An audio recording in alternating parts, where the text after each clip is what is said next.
Hello, I think the recording is working now. So what I mentioned in the meeting that I'd give you a quick demo.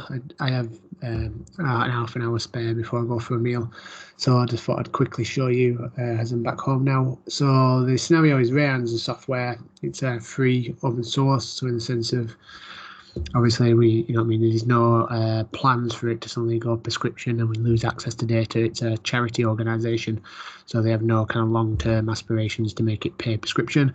I've already contacted previously, about 2 weeks ago, contacted the editors about the review, the software developers about the review, asking them if it would cope. I think the estimation we had was 100,000 studies, so I asked them would it cope with it, and they said there'd be no problems. It'll take a bit for processing, so when you upload it, the other day I did a test sample of 10,000. It takes about half an hour to kind of process the scripts. So obviously I'm happy to do it. I'll upload the scripts and obviously let it kind of work overnight to process it all. But yeah, it's just in the sense of something, you know what I mean? If you upload it and ready that afternoon to do it, it may take a while. So I'd probably advise it to kind of do it at night time and let it churn, as theoretically, depending on where it is in the world, it'll be a bit more quieter. So anyway, we'll just show you how to sign in and just show you the software and kind of my strategy or what I'd recommend. As mentioned in the meeting, there'll be different variants in regards to kind of how much work you have, and says how much staff members time you want to commit, and I'll give you the options of where the investment would be and the kind of pros and cons around the kind of using that staff member in that position or that amount of staff member in that particular process. So these are reviews I'm currently working on. I'll use, I think I want to use that one. That one, my test one, yeah. So I just use this as a test sample. It's not one we're actually using. It was just, I used it for some training and teaching. So it's fun to me to play around with it. So what we'd do is I'm happy to set it up where you would start it and then upload it. It's just an easy upload of an EndNote file. I think I usually upload it as a .rsi file, .rich, whatever the software out the file type is, but it's RIS file, or I mean, it can actually upload directly at EndNote exported files. But yeah, you just upload it, and like I say, it takes a while to process, and then you get this page of obviously your included studies and what's ready to be screened. It'll give you how many has been screened in the current workload. You obviously originally want 2 people to work on it, so it's a really simple process for if you want 2 or more, how many other people you want to add them in. So you can add them as somebody who's going to transcribe, viewer, meaning they have no capacity to kind of screen, or a collaborator is what you want to add them as. You add the email, then a description of what you're obviously adding them to, and then press invite. They then receive an email with an invite saying you've been added to this review. If you haven't got a user account, please click on this link and register, and then they click on the link and it will give them access. They'll find it, if they're obviously not the creator, they'll find it here as a collaborator. So you'll see here, this is one I'm currently collaborating on.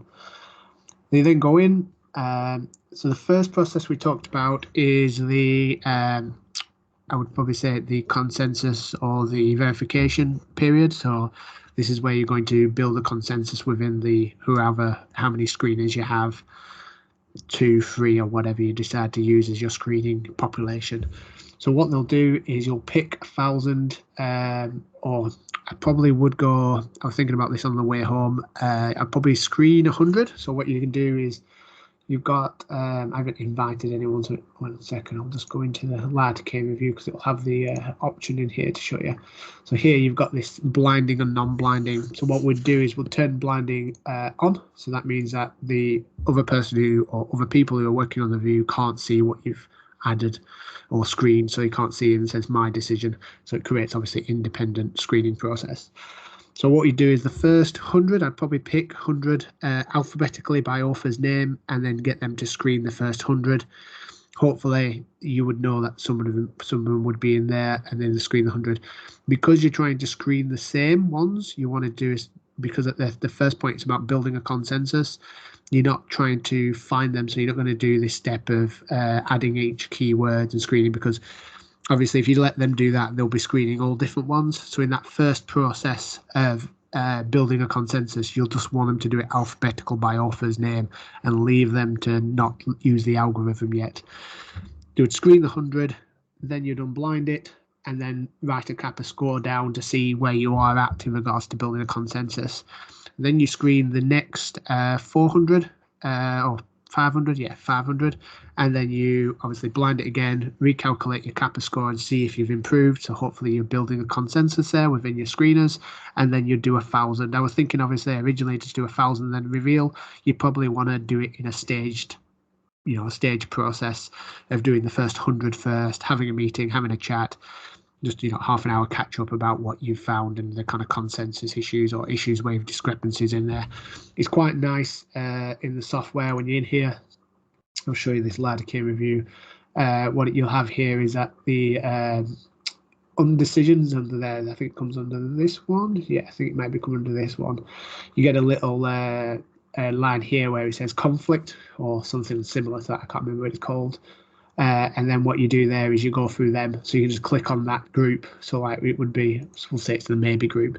You click on that and you see the list of conflicts. So if there's any conflicts there, you can obviously go through and resolve them. So they're the ones you would obviously focus on to kind of discuss, with the idea that the rest will be obviously meeting a consensus, so they'd both be agreeing on include. So that would be the first process. So you do your 100 screening of includes, excludes, and then you would obviously reveal and then work out your kappa scores and make sure that you're having a consensus. When they get to the 1,000, I can't remember I know how it works out, but you've got like levels of agreements in kappa scores. So that, like with the IT, you've got like categories of agreement. So you've got like good or very good, and I can't remember what the descriptive terms are. But typically you want obviously something where it's, I think it's a 9 or 98 or something above 90% agreement. So you want obviously out of 10 there may be one disagreement for the kind of an accurate review status. I can go and check. I can't remember what they recommend for kappa scores, but I remember I think something 9 something like that, 9 point something as a good or a high or very good consensus. So, but anyway, you want to set a level of what you accept as a kappa score, and you want to do that prior to the screening process. So in a sense before, so like you do with a protocol, you want to set that as something what you're working towards. So you would obviously, if you do the 1,000 and you're still at a low kappa score, you'd have to then set another group set of 500s to then upgrade your kappa score. So you're going to have a minimal threshold for when you move on to your next stage. So then when you've built your adequate kappa score and you've screened your 1,000 and you've got a consensus, you can then split them off. I was thinking about how it would work, because this is kind of a new process for me for how it would work in the software. You would have to have it unblinded, because what you would need is, you don't want them to screen the same papers twice. So what this software does, as soon as I make a decision on here, so as soon as I would go into this paper here and press include, the other screener would see my decision, and obviously they would know that papers have been screened. So it would stop them dual screening, because at the moment we'd want a single screen. So then what they do is they would go through the screening process, do 1,000 or 50, so you have to do a 50, and you've probably got already that, but if you've already done 1,000, I'm just going to show you what happens. I've probably got enough there to actually, yeah, you should let me run it. So what you do is when you've done your 50, you click on here and let it run. It then says it's going to calculate a new rating score. When it's done that, it will then allow you to press a hierarchy. So I'm just going to go to there we are, unclear, and I'll let them hierarchy them ones, and facing down. Yeah, well, it's facing down is what you want. Let's give it a second. It's because it's 10,000, it's trying to hierarchy. Oh, I did it once and pressed twice, so I'll let it chug. There we are. And the higher the star rating, the more relevant it thinks it is for what I'm trying to look for. Because you'd have done 1,000 by then, you'd probably already had a big list of relevant terms. But what you can do is, if some terms you know are really important and you haven't been brought up in here, you can add your own terms. So what you do is just click on here and add your own terms, and what it will do is it will then highlight them. So you're not screening when you're reading the whole thing, you're obviously looking for your key terms, and what it will do is it will highlight them in here. You can turn this on and off, you see this highlight here, but what it will do is it will show you the terms you're looking for, which speeds up the process of obviously identifying relevant studies. So they would do I think we said a 25%, which is obviously 15,000 altogether, And then based on that, they would obviously do half each. So we would already have 1,000 screened by Joule. So you'd probably be looking at 6,500 studies each. You would then obviously screen the 6,500, but I would probably say every 500 or even less, you'd get them to update. It does prompt you anyway. So if it starts noting that your decisions are going out of what it would expect, so it starts obviously you including studies which it wouldn't expect to be included or excluding studies it thinks it should be included, it will prompt you anyway to say we recommend an update. It will start recalculating the new score itself. So, but you can set it that you do, like I usually do every 500 or so, I'll just ask it to recalculate, and then I would obviously hierarchy it again and let them screen. So they would then do the 6,500 each. At the end of the 6,500 each, they would then screen 500 studies each. So they'll set that date of when they do it. They'll say, right, what we're going to do is screen the extra 500, and then they would screen the next 500. So that would bring it up to obviously 16,500. What would it be? 16,000.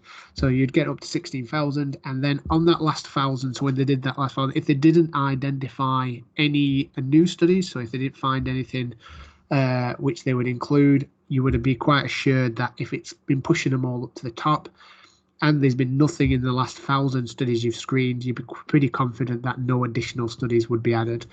And I think that would allow you to be using the software in an optimum way in regards to what it does functionally. It pushes the more relevant studies. The workload reduction studies, which they did in this software, they screened 50%, and after 50%, they had a recall of 98%. So in the sense of out of 100 studies which would be included, only 2 were missing.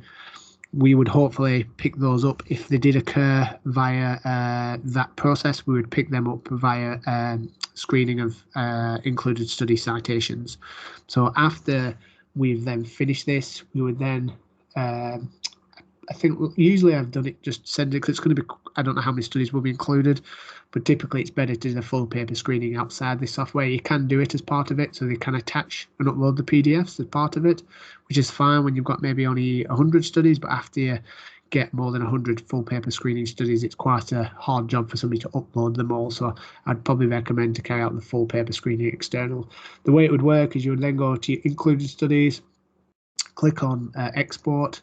You then obviously export it as a EndNote file, and then send it to CAF to then find the full papers, and you'd move on to full paper screening. But I think that's probably the most efficient way. We talked about obviously optimize in the sense of extra efficiencies. Probably the most efficient way to gain extra efficiency would be just screening more. I'd probably go, if you had a greater capacity, you would then just screen and set the threshold slightly higher. So instead of that 25%, you could set it to 30 or 40%. But like I say, with the numbers you're working with and the amount of time and effort and the sense of, you'd be quite confident if you didn't screen the next 1,000 and found nothing, there's nothing relevant, I'd be quite confident that the software's done its job. Say you did find the next 1,000, so as soon as you would probably, I was thinking about this may work, you probably you might do it in 500s, just because it might give you an extra ability to reflect upon if you're going to carry on. But say we did it in 1,000, so we'll screen the next 1,000, we didn't find anything, we'd then stop there. If you did find anything, you would probably, the only thing I'm thinking about is how you would collaborate that if 2 people are working on their 500 separately. I guess you just need that for that last point, that last phase of the reviewing process, you'll just need a good communication between the 2 reviewers. So what I would say is you would set a day, you would screen those 500. If you did find something, or as soon as you found something, you would maybe send a message to the other reviewer, or hopefully the reviewer would have noticed you found something because the number would have gone up, and then you would obviously add the next 500 for screening. So you would then do theoretically 1,000 from there. So you'd say what we're going to do is stop at that point, and then we're going to count another 1,000 and do it there, and you just keep on doing it until you stop finding it. I would expect anyway, to give you some kind of how quick this software works. I did it with 1,000 papers, which is a lot less than this. And within 20, I think it was maybe it would be 25%, so that would have been 250 papers screened. in the next 50 papers I looked at, all my studies were included in that next 50. So what I'm saying is, when you've got a smaller sample like that, the software should be less accurate, because you're looking at a magnitude higher than what I'm talking about. So since you're looking at 15,000 studies, I would expect all studies to be in those 15,000. So when you get to the end of the 15,000 and you do that next 1,000, I'd be quite surprised if you found any studies in the next 1,000. This will be dependent on how clear your PICOs are, and obviously how not PICOs, but the equivalent variables for inclusion would be. So in the sense of that consensus process will tell us a lot. So if you do your 1,000 and the consensus is really high, you've got a good kappa score and there's a lot of agreement, then this process will work really well. If there's a less of an agreement, what we may decide at that point is that you may want to up your threshold for screening. So you could have an extra process in place. So you can say, if we find after the 1,000 that the kappa score was at X, or whatever threshold level you want to set it at, we are now going to increase the percentage of screening to 30%. Or you're going to increase the percentage of zero included study screening process to 2,000 instead of 1,000. So, you know what I mean, you use the data from the consensus to estimate how well the two screeners are going to be able to pick them out, and obviously how clear the inclusion criteria is. And then obviously that will then impact your accuracy for how many you would want. But then let's say they just do the screening, the 1,000. If there's nothing there, they would stop. And that's where I'm thinking it should happen. So that's the process. This is a software. It's relatively easy to use. Obviously, I can do training videos and I can set it up. So in the sense, if Kath sends me the files, I mean, Kath can upload it to Rhea and she knows the process. But I'm happy to write this down. So in the sense of, obviously I've got this video now, but tomorrow morning I'll write you a description of the process I've just talked about. So you'll have the video and also the kind of description of the exact process. So, but yeah, I hope this helped. And obviously, sorry about the meeting today. And obviously, I'm going to head off now and go for a meal. But yeah, thank you for your time. See you soon.